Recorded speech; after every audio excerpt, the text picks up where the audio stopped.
73 ya, seperti yang dikirimkan di grup. Ya.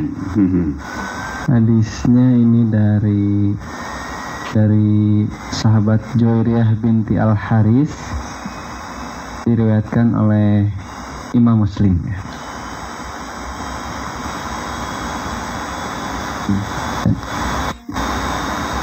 Mungkin dibacakan dulu Ustaz. Kita lanjutkan gitu ya. Ya. Yang sudah dibahas sampai hadis dari Abu Sa'id itu yang Al-Baqiyah.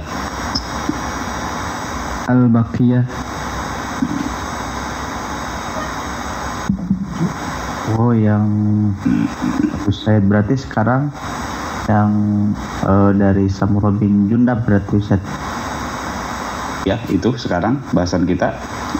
Ya. Ya, Ustaz. Ya, terima kasih Kang Fahmi dan Ustaz Hayatul ya. Alhamdulillahirabbil alamin, asyhadu an la ilaha illallah wa asyhadu anna Muhammadan abduhu wa rasuluh, amma ba'du. Maksudnya Allah atas kudrah dan inayahnya di kesempatan pagi hari ini dalam kondisi yang masih tetap diguyur hujan, kita bisa merasakan kenikmatan iman dan Islam, terutama setelah berbagai aktivitas pembuka harian kita pada kesempatan pagi hari ini. Tentu saja kita tidak lupa untuk tetap bersyukur kepada Allah Subhanahu wa taala atas limpahan kenikmatan yang terus-menerus Allah berikan kepada kita. Dan tentu saja dalam rangka tasyakur atau tahadus bin nikmah ini, kami pun berusaha untuk tetap membersamai para ikhwatul iman Akang Teteh Bandung Radio untuk tetap mengkaji, membahas bersama-sama ayat-ayat Allah dan juga sunnah Rasulullah Sallallahu Alaihi Wasallam. Dan pada kesempatan pagi hari ini kita sudah masuk mungkin seperti tadi disampaikan ya, karena terakhir membahas sudah sampai hadis dari Abu Sa'id. Artinya kita masuk ke pembahasan hadis dari sahabat Samurah bin Jundab, atau ada juga yang membaca Samurah bin Jundub ya. Hadis dari Samurah, dan insya Allah mungkin kita akan langsung saja disambungkan dengan hadis yang selanjutnya dari Abu Musa Al-Asy'ari. Pada dasarnya bahkan dari hadis yang sebelumnya tentang lafad-lafad ataupun zikir-zikir yang memiliki nilai sanjungan kepada Allah, itu bersambung ke hadis sampai dari sahabat Abu Musa Al-Asy'ari. Ya, baik para pendengar kaum muslimin dimanapun Anda berada, hadis yang akan kita baca ulang pada kesempatan pagi ini dari sahabat Samurah bin Jundab, di mana beliau menyatakan bahwa Rasulullah Sallallahu Alaihi Wasallam pernah bersabda, "Ahabbul kalam ilallah arba'un." Ada 4 kalam yang sangat dicintai oleh Allah Subhanahu wa taala. Kemudian Nabi menegaskan, la yadurruka bi ayyihinna bada'ta. Tidak menjadi masalah mau dari mana kamu memulainya. Artinya apa yang akan disampaikan oleh Nabi bukan merujuk kepada tartib atau urutan mana dulu yang harus disebut, tapi Nabi memberi keleluasaan kepada kita, silakan dari mana saja kalian akan mengucapkan kalam-kalam tersebut. Di antara 4 kalam ini antara lain subhanallah, walhamdulillah, wala ilaha illallah, wallahu akbar. Seringkali kita menyebutnya tasbih atau ucapan subhanallah, tahmid, ucapan alhamdulillah, tahlil, ucapan la ilaha illallah, dan takbir, ucapan Allahu Akbar. Ini di antara 4 kalam yang sangat dicintai oleh Allah Subhanahu wa taala, dalam rangka seseorang zikir secara lisan di setiap harinya. Dan bersambung kepada hadis yang selanjutnya, ini pun terkait dengan hadis yang sebelumnya dari sahabat Abu Sa'id Al-Khudri yang menjelaskan tentang al-baqiyatus sholihat,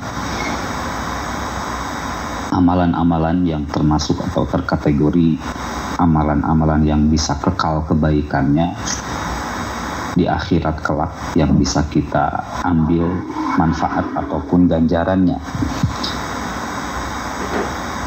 Ditegaskan lagi dalam hadis dari sahabat Abu Musa Al-Asy'ari bahwa Nabi Shallallahu Alaihi Wasallam pernah mengucapkan kepada sahabat Abu Musa Al-Asy'ari, ya Abdullah ibn Qais, wahai Abdullah bin Qais, ala adulluka ala kanzin min kunuzil jannah, maukah aku tunjukkan kepadamu di antara perbendaharaan yang ada di surga nanti. Lalu Nabi mengucapkan la haula wala quwwata illa billah. Ucapan la haula wala quwwata illa billah yang ini menerangkan kembali apa yang disebut di hadis yang sebelumnya tentang al-baqiyatus sholihat. Di antara zikir-zikir lisan yang memiliki nilai sangat tinggi sekali bagi kita. Artinya, dari zikir-zikir yang disebutkan dalam dua hadis tadi, apakah dari sahabat Samurah bin Jundub ataupun dari sahabat Abu Musa Al-Asy'ari, di antara zikir-zikir tersebut kita bisa mengucapkannya dalam aktivitas keseharian kita. Apakah itu dengan mengucapkan subhanallah, alhamdulillah, la ilaha illallah, wallahu akbar, wala haula wala quwwata illa billah. Kemudian ditambah ada ungkapan la malja'a minallah illa ilaih. Tidak ada tempat bergantung, tempat berlindung dari Allah kecuali hanya kepada Allah. Dari sini kita bisa menangkap bahwa sebagaimana yang pernah disampaikan di dalam buku Subulus Salam yang ditulis oleh Al-Ustaz As-Sam'ani, beliau menegaskan bahwa di antara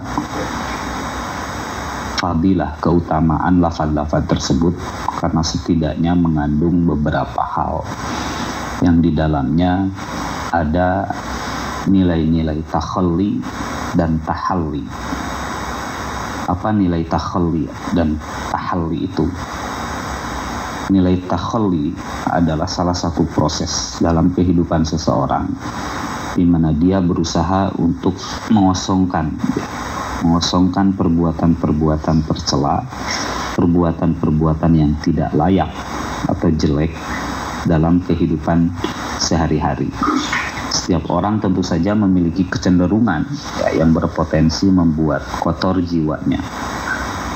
Kotoran jiwa ini tentu saja sangat dipengaruhi oleh hubud dunia karena terlalu cinta terhadap dunia, sehingga pada akhirnya karohiyatul maut, dia akan sangat benci, sangat takut menghadapi kematian. Bahkan dalam satu riwayat dinyatakan oleh Nabi, tulul amal, seseorang menjadi panjang angan-angannya. Kemudian al-hirsu, begitu rakus terhadap dunia. Inilah diantara tabir penghalang seseorang ketika dia ingin mencapai keridhaan dari Allah Subhanahu wa Ta'ala.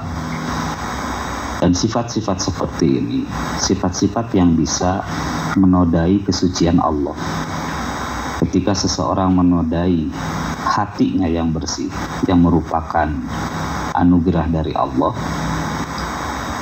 maka secara tidak langsung dia sendiri telah menodai kemahasucian Allah.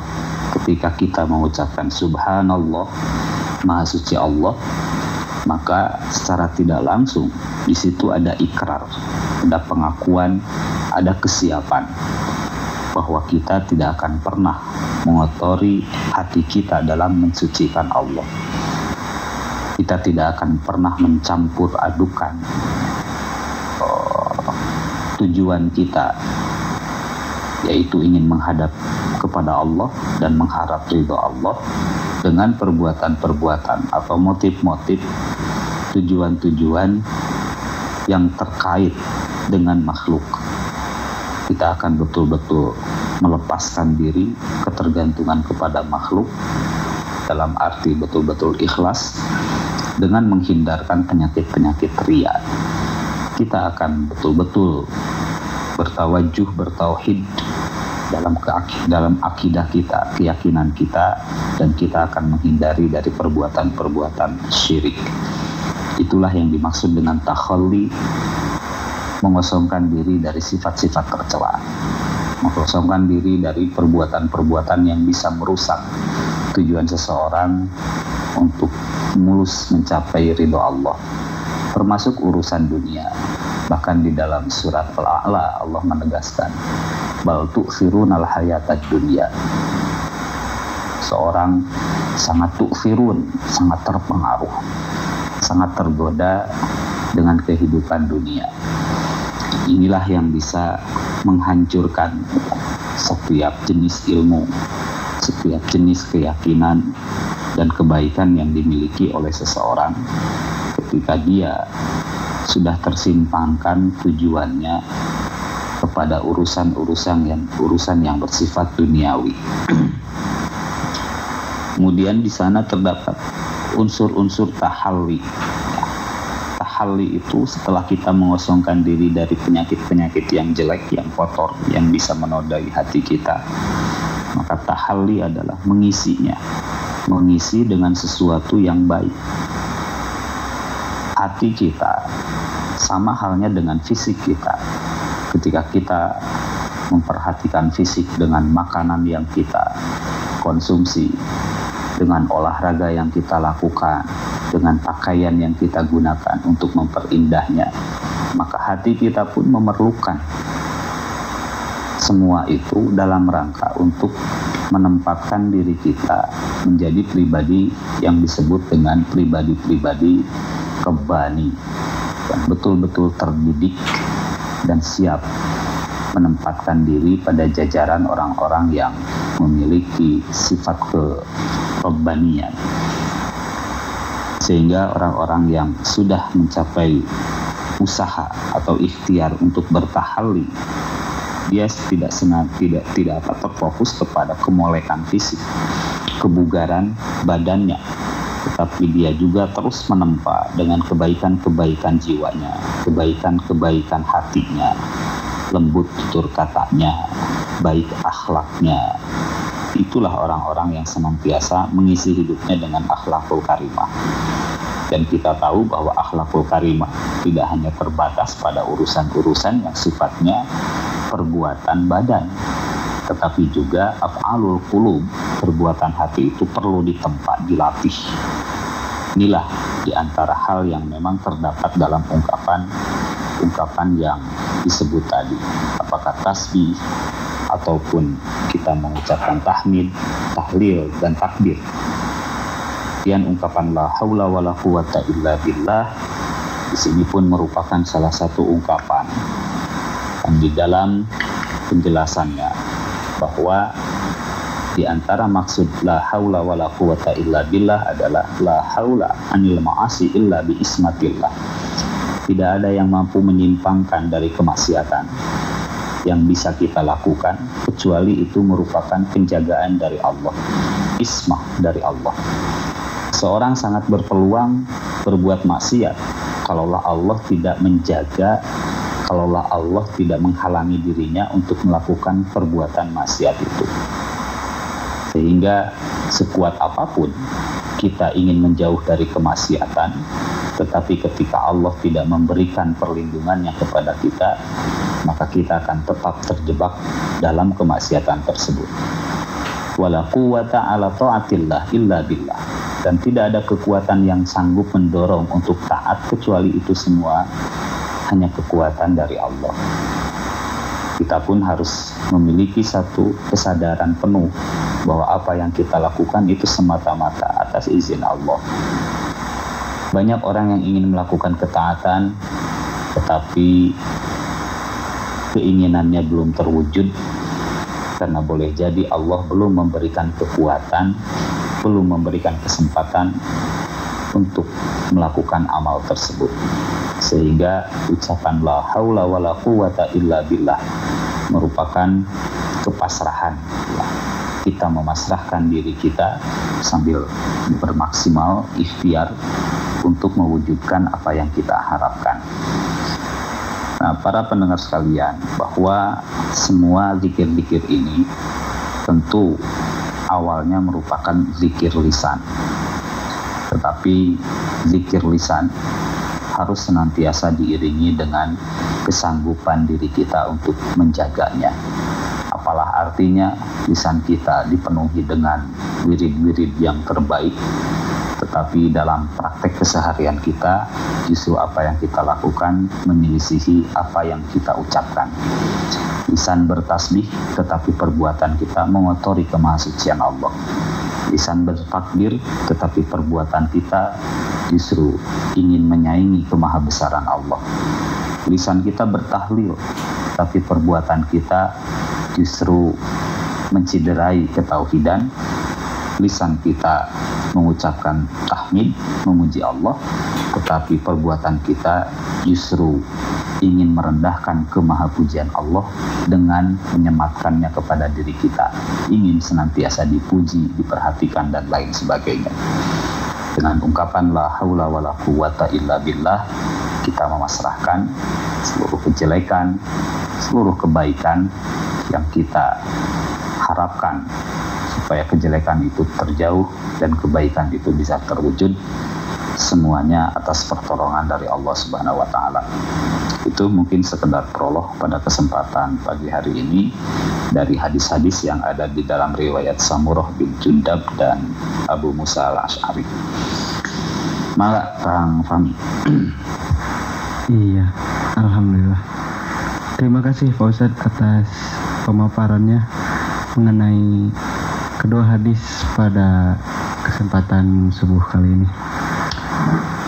Ya, ini di aplikasi pun sudah banyak yang menyimak ini Ustaz. Ini dari Umi Iyam sudah menyimak.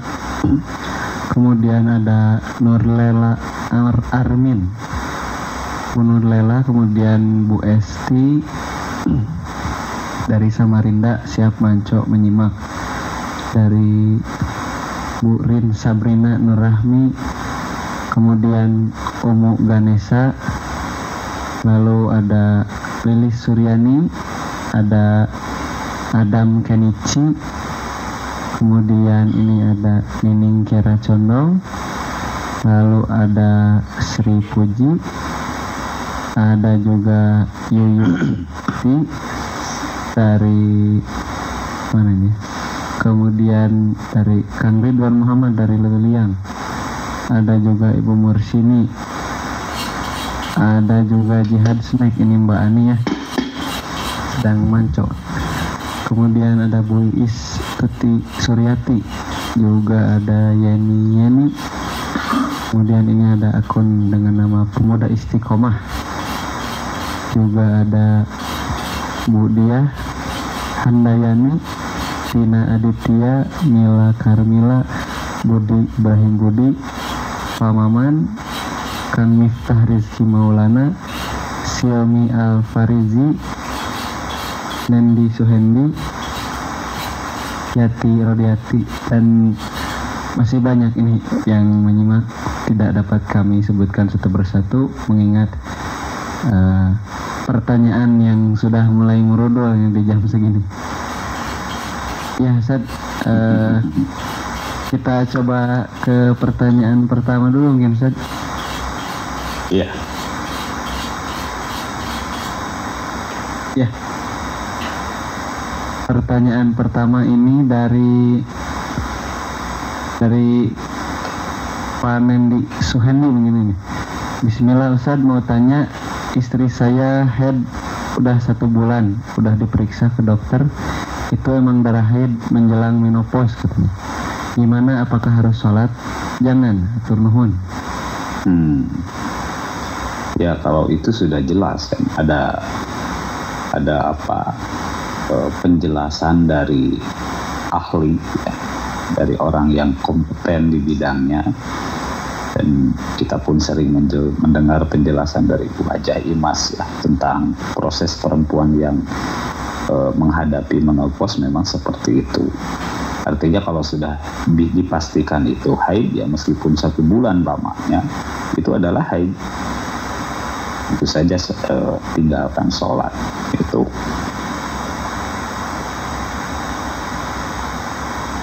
Lanjut, Kang Fahmi. Iya. Kemudian ini ada pertanyaan selanjutnya masih di aplikasi Ustadz. Dari Pak Endang Rustiawan. Bismillah Ustadz, mau tanya, apakah benar kalau salat berjamaah safnya tidak lurus dan rapat, salatnya tidak sempurna? Atur nuhun. Iya. Setiap kali Rasulullah SAW akan memulai sholat, beliau selalu memperhatikan dulu saf. Sawu sufufakum. Bahkan Nabi mengucapkan sawu, ratakanlah atau sejajarkanlah sufufakum, saf-saf kalian. Fa inna taswiyatas sufufi min iqamatis shalah. Sebab meratakan, membereskan saf itu di antara tertibnya pelaksanaan sholat berjamaah. Artinya itu merupakan salah satu keharusan yang diperhatikan, yang harus diperhatikan kita ketika melaksanakan sholat.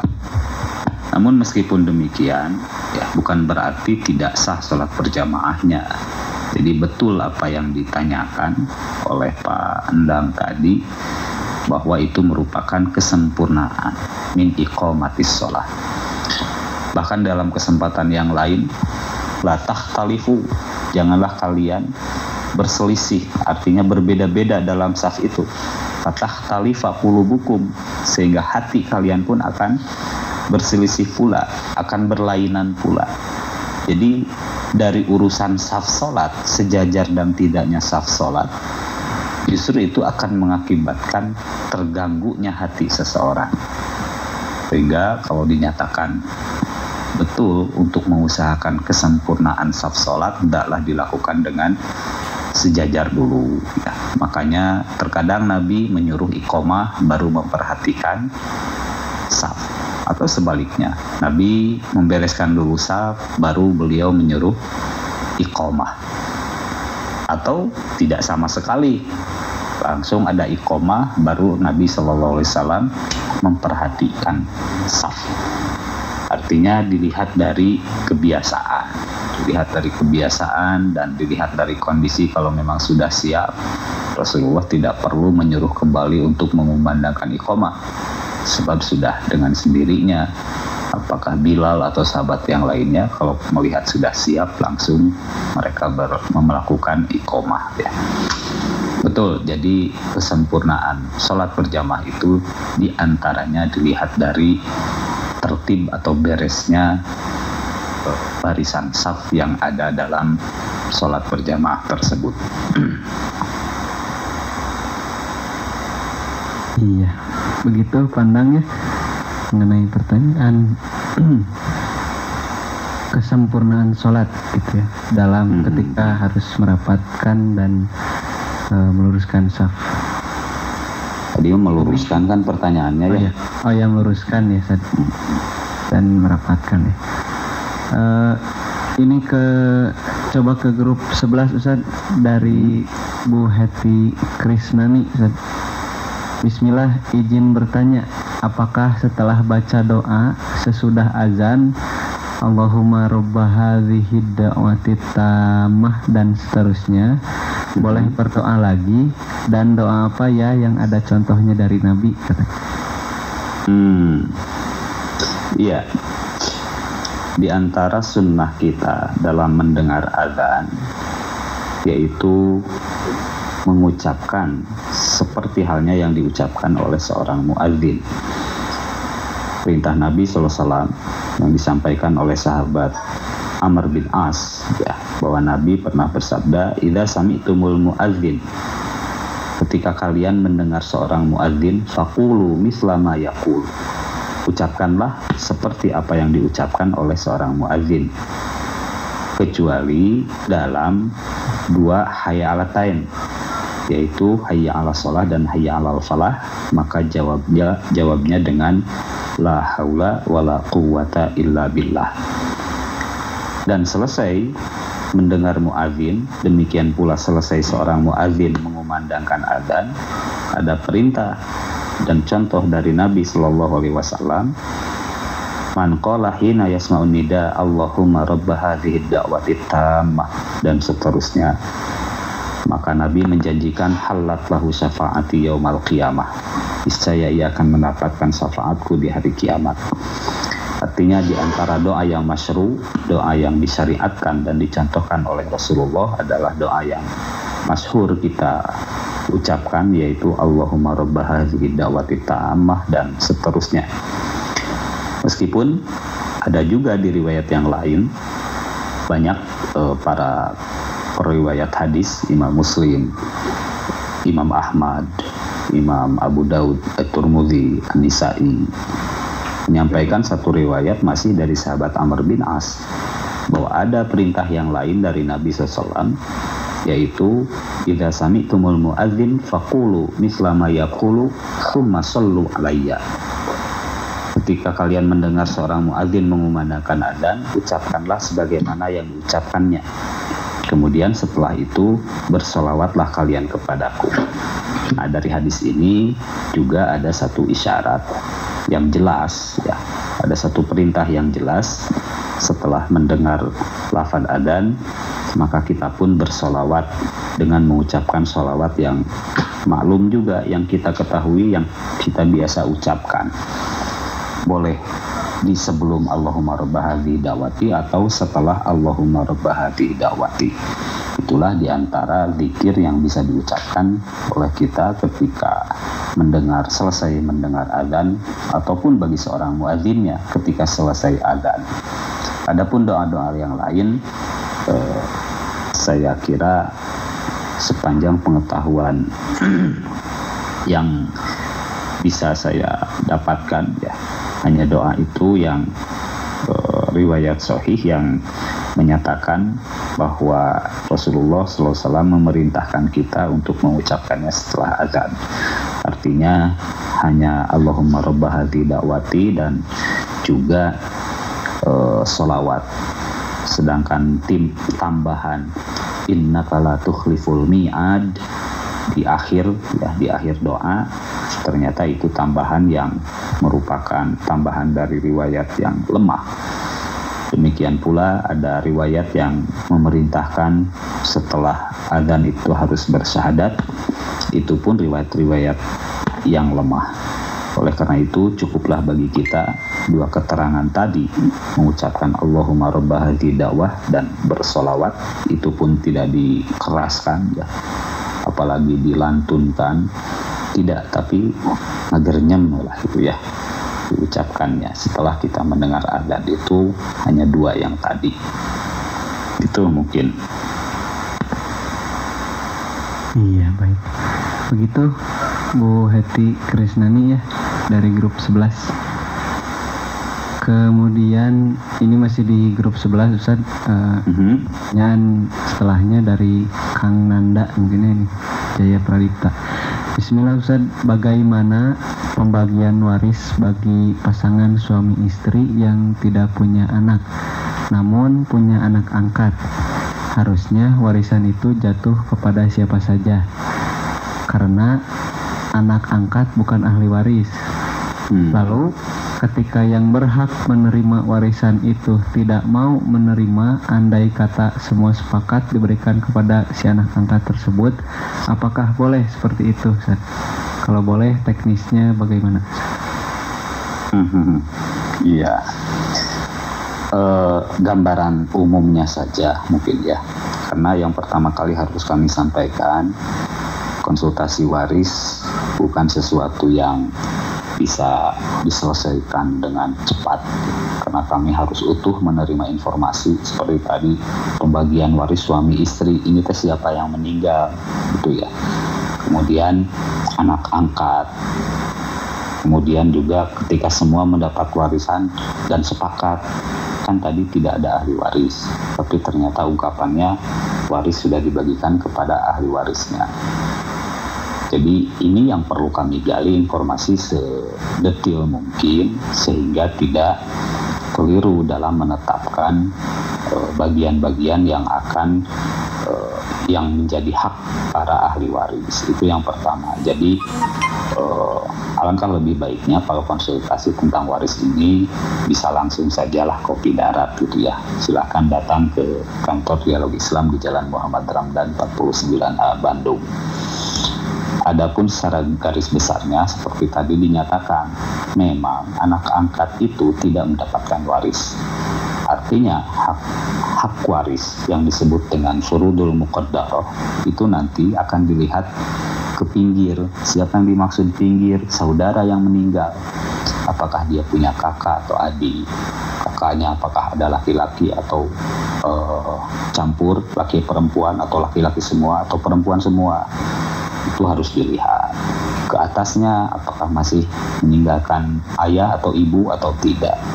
Baru setelah itu kita menginjak kepada yang tadi. Ketika sudah sepakat harus bagaimana, sepakat semuanya ingin diberikan kepada anak angkatnya, nanti teknisnya seperti apa. Nah, kesepakatan itu pun harus kita lihat. Apakah kesepakatan itu hanya punya tendensi ingin menafikan hukum waris, atau kesepakatan itu karena memang murni perhatian atau kasih sayang saudara-saudara yang meninggal yang berhak mendapatkan waris dan ingin memberikannya sebagai hibah. Tentu itu nanti harus diatur juga nanti hibahnya seperti apa dan lain sebagainya. Itu mungkin sebagai jawaban secara umum saja tentang anak angkat. Betul tidak mendapatkan hak waris, namun bukan berarti juga dia harus tidak mendapat apa-apa. Bagus kalau tadi saudara-saudara yang meninggal punya perhatian juga kepada anak angkat tersebut. Itu mungkin Kang Fahmi ya. Iya, begitu Kang Nanda mengenai hukum waris gitu ya, tentang faraid ini memang kompleks Ustaz ya, tidak Betul.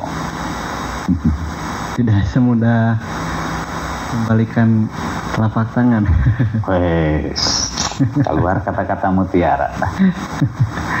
Iya, ini masih di grup 11 juga Ustaz, dari Abu Alia.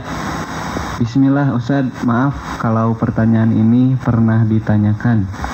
Apakah doa tahajud dibacanya di waktu iftitah? Doa tahajud. Iya. Ya doa tahajud kalau yang dimaksud iftitah ya doa-doa yang di dalam sholatnya. Tapi ada juga doa tahajud yang kita baca setelah selesai sholat. Tergantung nanti doa yang kita mau pakai yang mana. Kalau yang iftitah tentu saja itu terpisah ya. Kalau iftitah mah kita bisa mengucapkannya Allahumma ba'id baini, bebas-bebas saja. Sepanjang doa itu memang doa yang sahih, yang dicontohkan dan diperintahkan oleh Nabi SAW.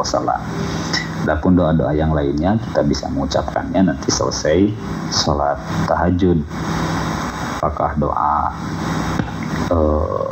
yang Allahumma laka anta nur samawati wal ard dan seterusnya, ataupun Robi adkhilni dan seterusnya, ataupun doa-doa yang meminta diterangkan cahaya untuk hidup kita, itu bisa kita ucapkan setelah sholat tahajud. Bisa juga kita mau nambahnya di antara sujud yang kita lakukan. Tuh mungkin ya.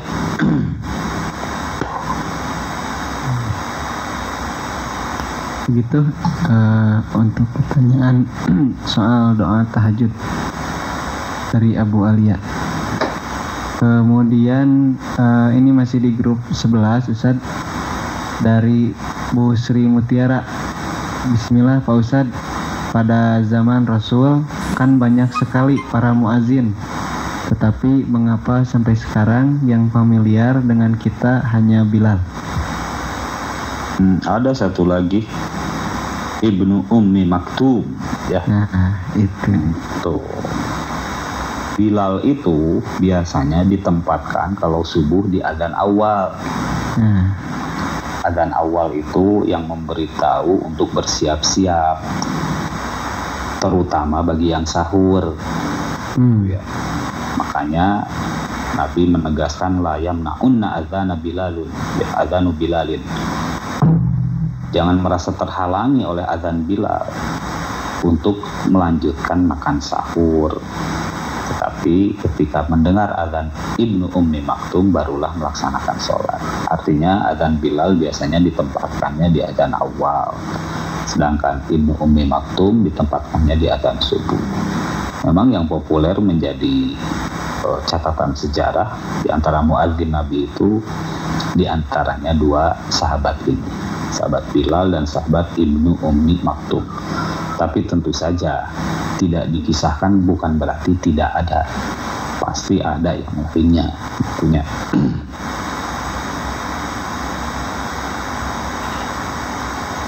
Iya, begitu. Pertanyaan yang muncul terakhir ini di grup 11 ya, dari Busri Mutiara. Kemudian Ustaz, kita beralih ke aplikasi Ustaz. Dari Pak Beni Darmawan. Bismillah Ustaz, mau bertanya, tempat kerja saya jaraknya 46 km, ditempuh 1,5 jam, lintas provinsi. Apakah sholatnya sudah bisa dijama qashar seperti dalam keadaan safar? Syukron atas jawabannya.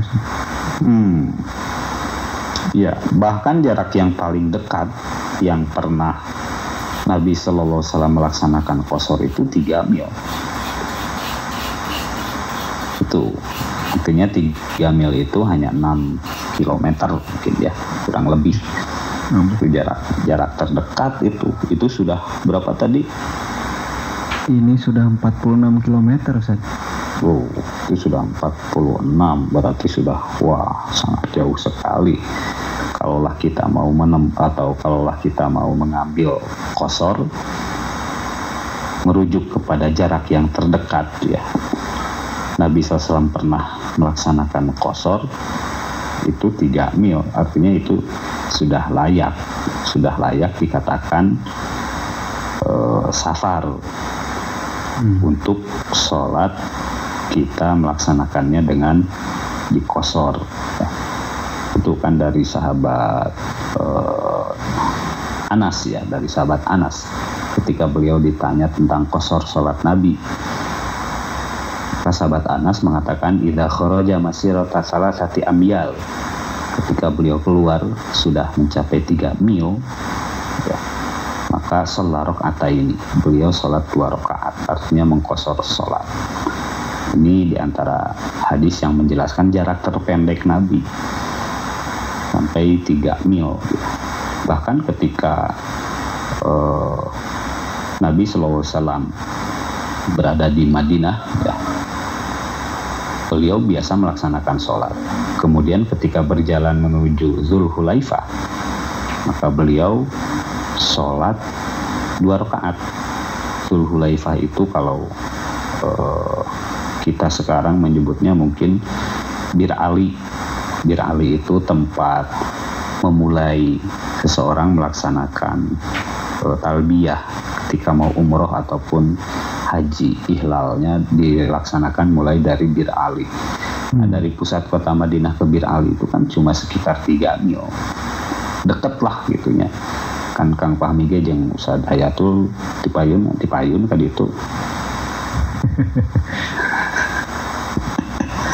Dekat gitunya. Jadi kesimpulannya memang itu jarak yang paling dekat oleh Nabi melaksanakan sholat di qashar itu 3 mil.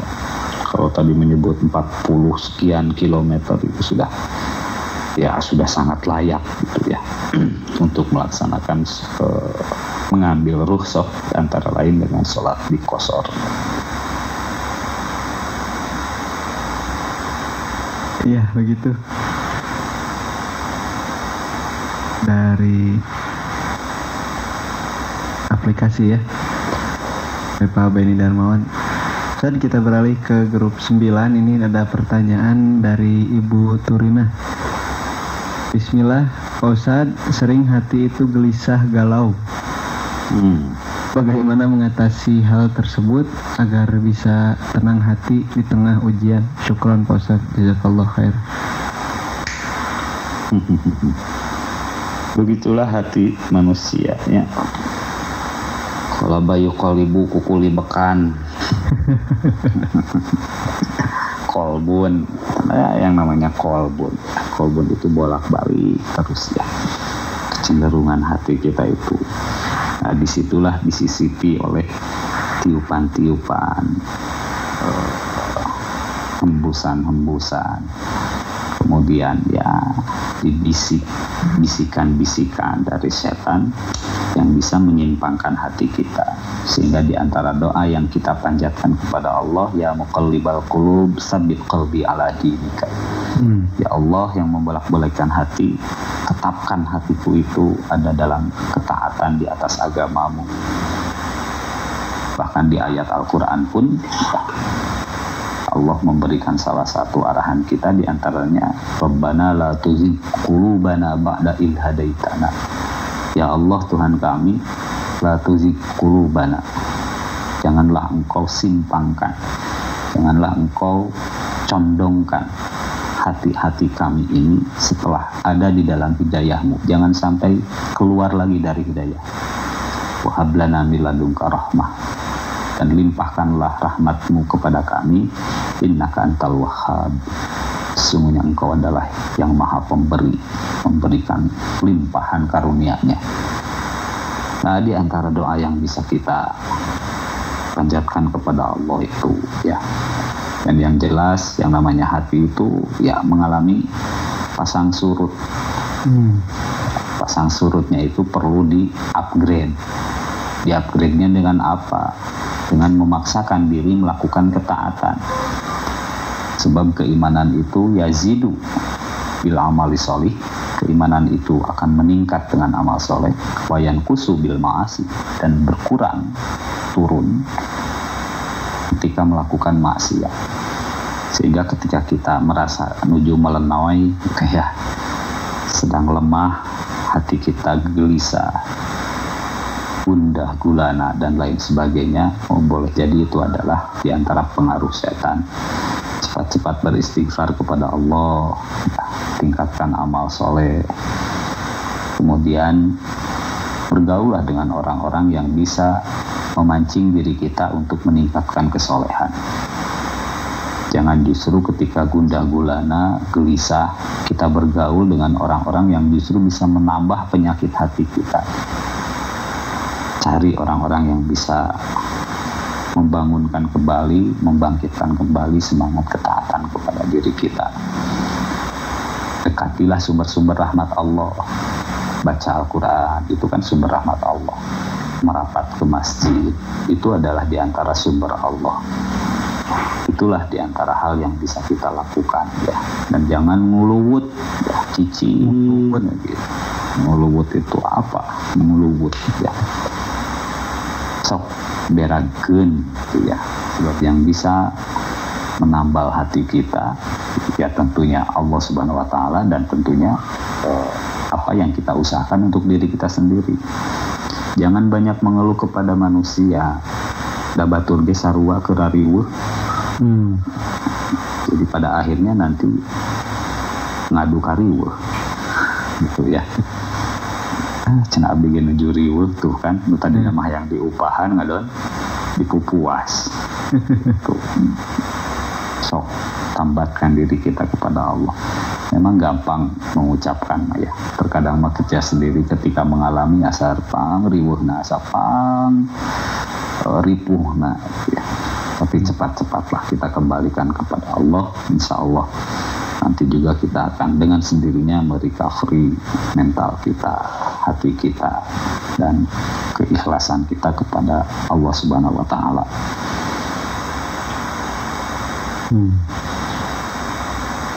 Iya. Begitu ya Ibu Turinah di bab 9 Ustaz. Kemudian ini di aplikasi Ustaz dari Bu Elin Herlina. Bismillah Ustaz, kalau mendoakan orang tua Robbi firli wali walidaya warhamhuma, apakah pengertian warhamhuma itu hanya berdua saja atau termasuk kedua mertua, kedua kakek nenek? Kalau doakan semuanya, apakah ada doa selain itu? Tunun Ustaz. Iya. Tentu saja walid itu adalah yang mengakibatkan maulud, ya, dilahirkannya seseorang. Artinya yang ada menjadi penyebab lahirnya kita itu termasuk walid. Yang terdekat ya ayah dan ibu. Jauh ke atas yaitu adalah kakek nenek. Kemudian apakah itu pun berlaku kepada mertua? Ya berlaku pula doa seperti itu kepada mertua, sebab pada dasarnya pasangan kita itu kan menjadi satu badan dengan kita. Bahkan kita menjadi pakaiannya, pasangan kita pun menjadi pakaian kita.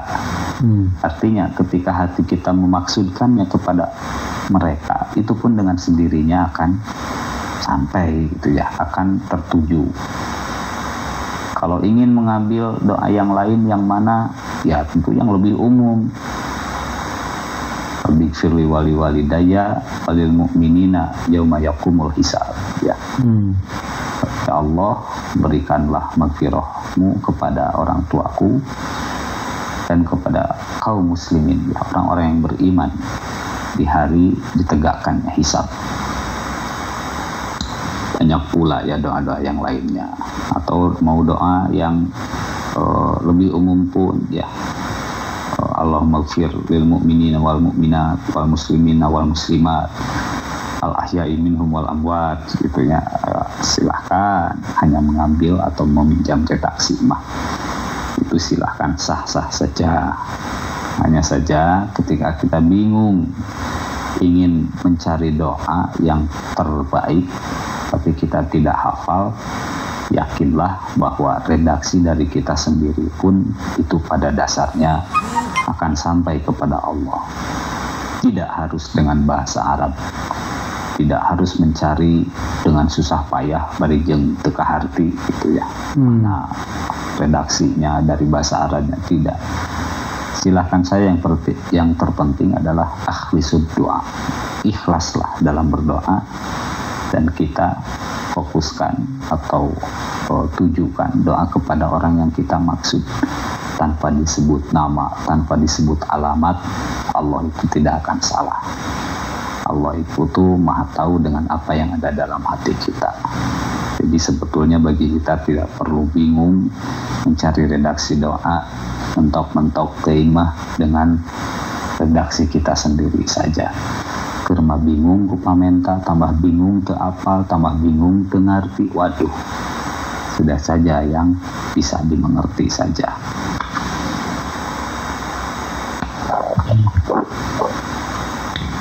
Nah begitu ya. Kemudian ini Ustaz, ini sudah jam berapa? Sudah jam 5.55 Ustaz ini. 5 menit lagi. 5 menit lagi Ustaz.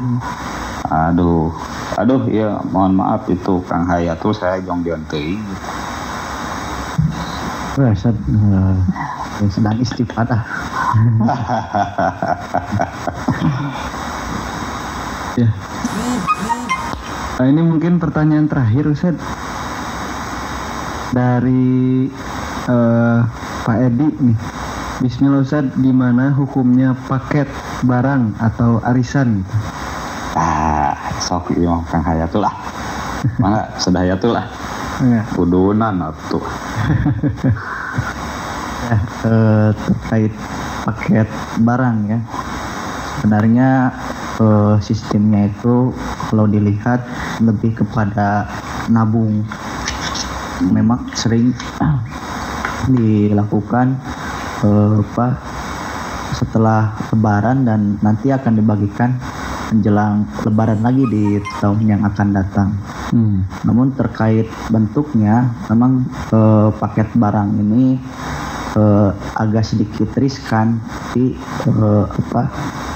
ketentuan nominalnya, karena yang namanya barang itu bisa fluktuatif. Jadi memang harus ditetapkan gitu ya, harga barang itu ketika hendak dibelikan atau mungkin dijadikan suatu barang itu memang sesuai dengan harga yang kita paketkan. Misalkan kita itu menabung mungkin sebulannya itu per bulannya 100.000, mungkin sekitar 1 jutaan gitu ya. Nah, maka nanti yang kembali kepada kita ya kurang lebih senominal itu gitu. Jangan sampai kemudian nanti kita biasanya ada yang mematok harga terlebih dahulu, misalkan beras ataupun sembako yang lainnya pada tahun tersebut gitu. Sedangkan mungkin di tahun yang akan datang bisa berbeda gitu nominalnya. Itu saja mungkin yang harus diperhatikan atau ditanggapi lebih dalam lagi gitu, supaya tidak ada yang disebut dengan goror di dalam transaksi tersebut. Artinya ketidakjelasan yang memang harus dihilangkan gitu. Adapun ya secara umum ya kalau kita lihat paket tersebut lebih kepada nabung. Iya, jadi tidak ada silang-silang ini seperti arisan gitu, Ustaz. Tidak ada perpindahan. Ya. Itu mah berarti kalau tadi mah kata Ustaz Hayatul ada gambling juga di sana ya. Kalau sudah jadi arisan ya ada unsur gamblingnya yang memang sampai saat ini mungkin kita belum bisa menerima gitu arisan secara umum. Nah, iya begitu. Ya Ustaz, ini berhubung waktu sudah 5:59 ini Ustaz. Betul, semenit lagi Ustaz. Ya. Mungkin untuk kesempatan kali ini kita akhiri saja. Saya aturkan kepada Ustaz Didin yang sudah bergabung pada kesempatan kali ini dan menyampaikan berbagai ilmu yang sangat bermanfaat bagi kita semua. Juga kepada Ustaz Hayatul, terima kasih, mengucapkan jazakumullah khairan katsira. Ustaz, terima kasih. Dan sama-sama, amin. Iya, Ustaz. Dan usai sudah perjumpaan kita pada kesempatan kali ini. Mohon maaf apabila banyak sekali kekurangan dalam pemanduan acara ini gitu ya, karena masih magang gitu. Ya, kita tutup saja dengan doa. Akhirul kalam, Rabbana atina fid dunya hasanah wa fil akhirati hasanah wa qina adzabannar. Aqulu qouli hadza wa astaghfirullah li wa lakum. Wassalamualaikum warahmatullahi wabarakatuh.